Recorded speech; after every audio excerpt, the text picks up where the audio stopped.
already had that inherited resistance. But sometimes it is true, antibiotics can become, bacteria can become resistant to antibiotics, a resistance they previously didn't have. But again, it's due to a loss of information. It's due to a problem.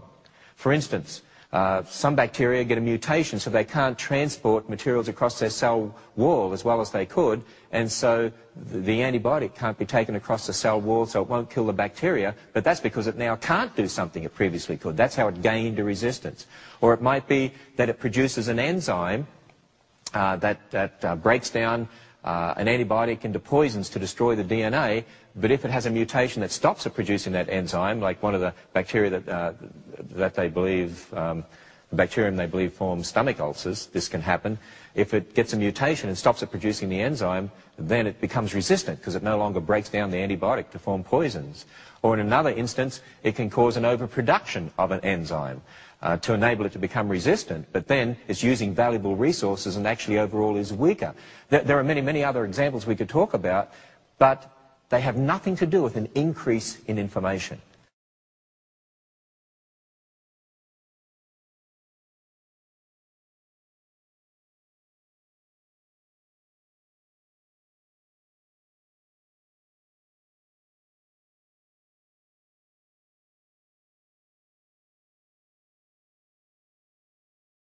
A reduction of information, but not an increase in information.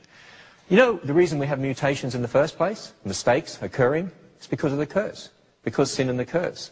And you know, when you think about it with dogs, when mutations occur, normally in the wild, through processes like natural selection, most of those mutations would be lost from the population because they wouldn't survive as well.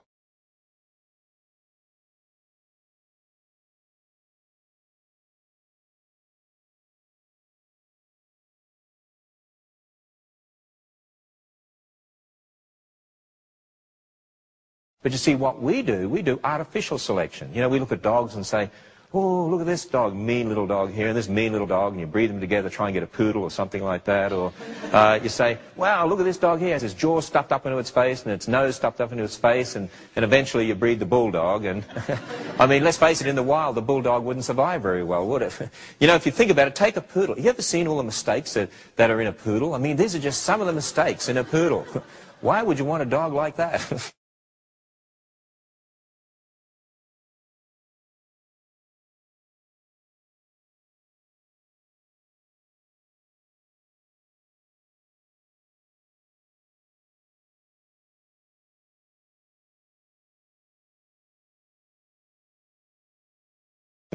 Actually, if you think about it, the domestic dogs like the poodle, I mean, it costs you millions of dollars to keep them alive, doesn't it? You've got to take them to the vet every now and then. You've got to give them heartworm tablets every month. If they get a cold, you lay awake all night wondering if they'll be dead in the morning. If you take them outside on their own, they can't find their way back home. But you know, the mongrel dog down the street, I mean, you know, it's a mixture of everything. I mean, you can run over those things in a truck and they get up and wave and off they go. You know, there's something dreadfully wrong with all those mutations in our domestic varieties. But see, we keep them alive. Normally they wouldn't stay alive out there in the wild. We deliberately keep them alive. And so through artificial selection, we're able to get our various domestic breeds, including poodles. By the way, what this all helps us understand here is this. When you think about it, Noah didn't need to take on the ark dingoes and wolves and coyotes and Great Dane and Little Chihuahua. He just needed 2 dogs, didn't he? That's all he needed, 2 dogs. With cats, we're not sure how many cat kinds.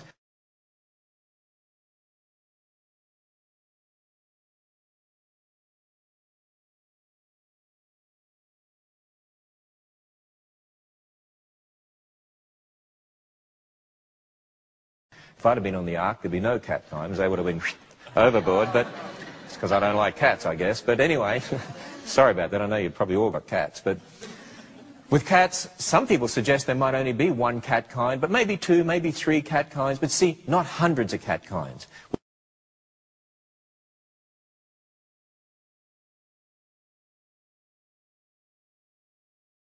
With elephants, probably just 1 kind of elephant. You know, your mammoths, your Indian elephants, your stegodons, stegomastodons, African elephants, probably all came from just 2 elephants on Noah's Ark. That's very, very easy to understand when you understand some basic biology here.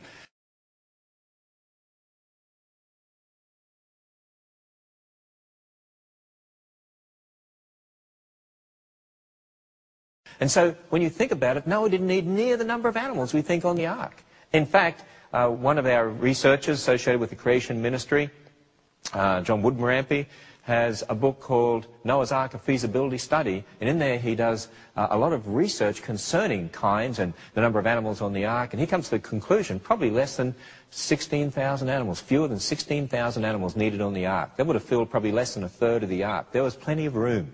In fact, I often say to people, there was plenty of room on the ark for people.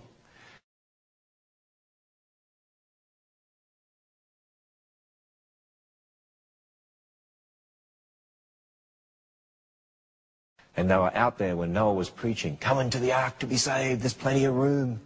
And sadly, only 8 people were saved on that boat. You know one of the sad things I find in the Christian world?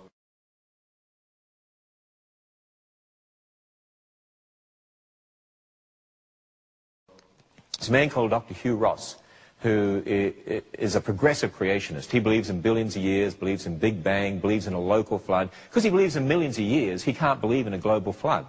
You see, because I believe most of your fossils came from the flood of Noah's day, and some came after the flood. But if you believe in millions of years, you can't believe in a global flood because it would have ripped up all those fossil layers and redeposited them.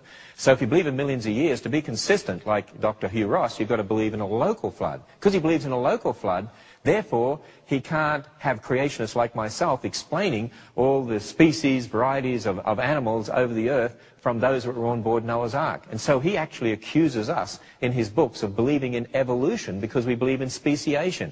But I want you to understand that speciation has nothing to do with the idea of molecules to man evolution. When you understand some basic biology, this really is easy to understand.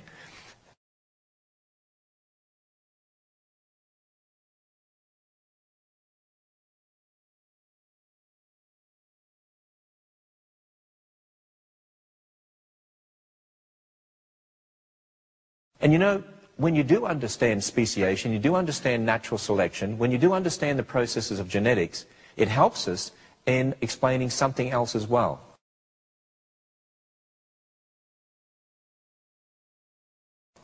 You see, the Bible tells us that all human beings go back to 2 people, Adam and Eve. Just 2 people. In fact, that's very, very important. You see, the Bible explains to us, really, that there's only one race of human beings. Now, a lot of people today think there are lots of different races, because look around the world and you see all these different people and they seem to be very, very different. We're going to discuss that in another program.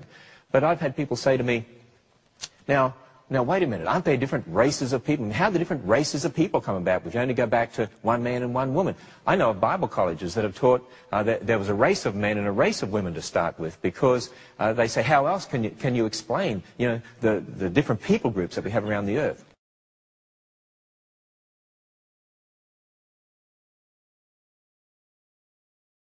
Well, I hope you can start to think ahead here just a little bit and think in terms of the processes we've talked about in regard to genetics and in regard to natural selection and so on, to get an idea of how we might begin to explain the different people groups if we all go back to one man and one woman. And incidentally, you know why it's important that we understand we go back to one man?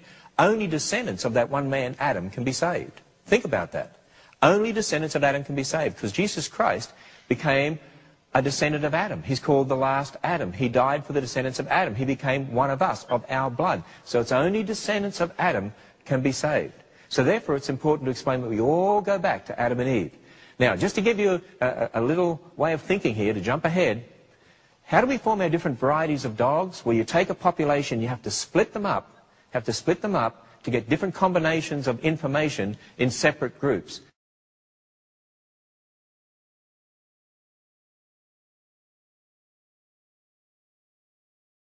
Now, can you